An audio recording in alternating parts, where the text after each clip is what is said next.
What does property management courses cover?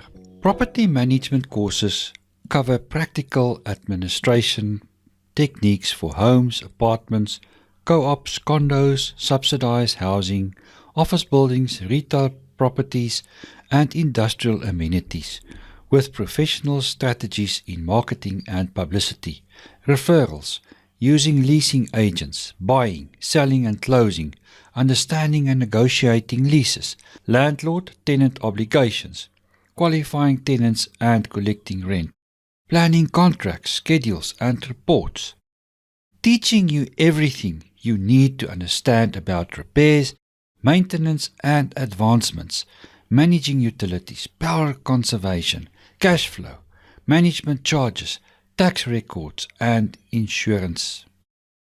The property management courses are provided by technical and community colleges in some states across the US, South Africa, and maybe other countries too. You have to be licensed as a property manager.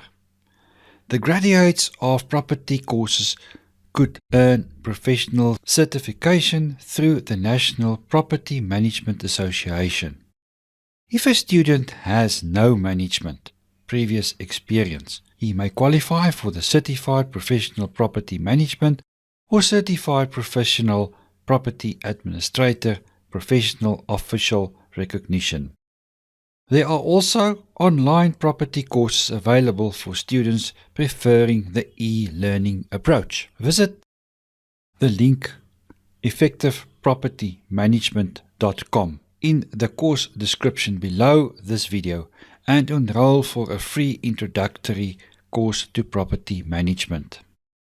After taking property courses and learning general business practices as well as leasing laws and strategies for effectively managing commercial and residential properties, one may earn one of several professional certifications depending on work experience. The coursework of property courses in a certificate program calls for budgeting, advertising and purchasing strategies, focusing on residential and commercial property laws, property publicity, building compliance codes, lessee and lessor laws, accounting and much more. If you would like to begin your career in this field of activity, get involved and enroll for the free Effective Property Management course today.